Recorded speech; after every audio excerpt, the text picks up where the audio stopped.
Shalom and welcome to this next installment of the Train from Israel. Now, one of the neat things about Israel is that wherever you go, there are really interesting historical places. And so, also here. I'm standing right next to Bir Welfe, right there, a well that has been used by humans for centuries. The interesting period is not so much the biblical times, even though it was used back then as well, probably, but during Crusader times. Here, the caravans from Egypt to Jerusalem came past this place and took water here.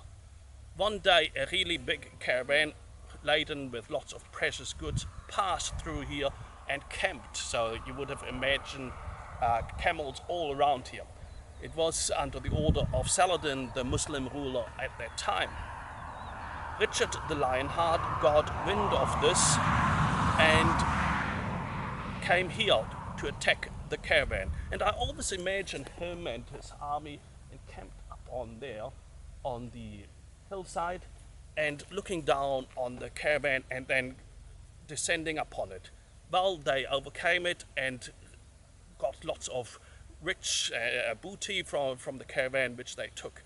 So this was one of the decisive victories of Richard the Lionheart while he was in the Holy Land. He wasn't so successful in some of the other battles. And so, as you can see, there's always something interesting, some interesting historical aspects here, even if there's a busy road going right beside the place today.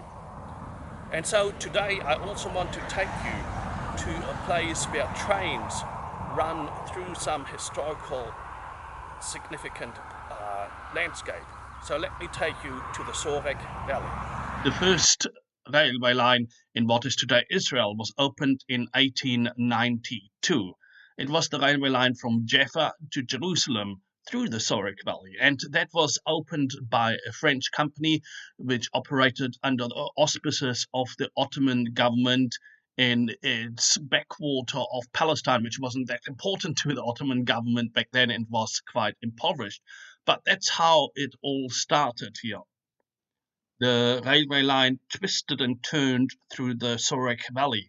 Now, the Sorek Valley is a valley that runs from near Jerusalem down through the Judean mountains into to the coastal plain, and it emerges from the mountains near Bet Shemesh.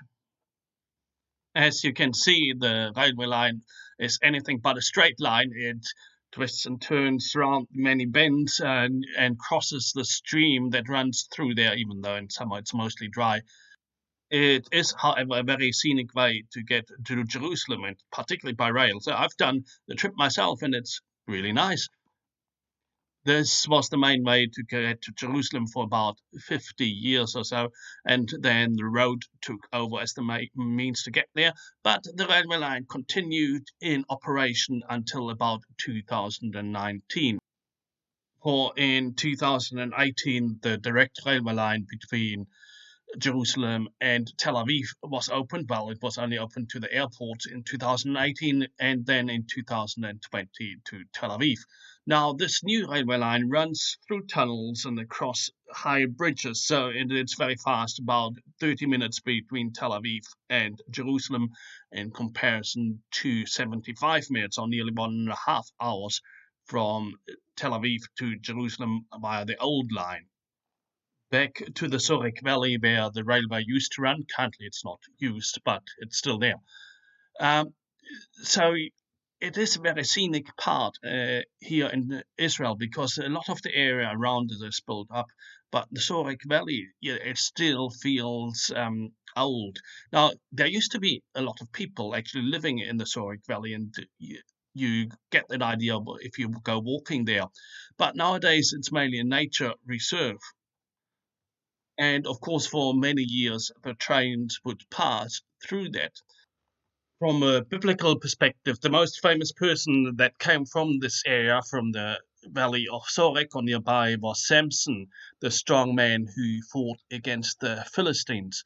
Now, we also read actually in the Bible that his lover, his last lover, Delilah, came from the valley of Sorek.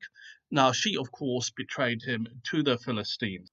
The stories of Samson are in the book of Judges, chapters 13 to 16. The stories of Samson are a bit strange to our ears today. They're clearly part of the Old Testament, and they're part of the interaction between the Philistines and the Judahites or Israelites at the time. And there was quite a bit of conflict there. So, unfortunately, we know that for thousands of years there has been conflict in the Holy Land and also surrounding what God is doing in this world. Clearly, in Samson, God was using a very flawed character to bring about God's purposes also for Israel. And Samson did a lot of things wrong, but through that, Samson still somehow, at least in part, did the will of God.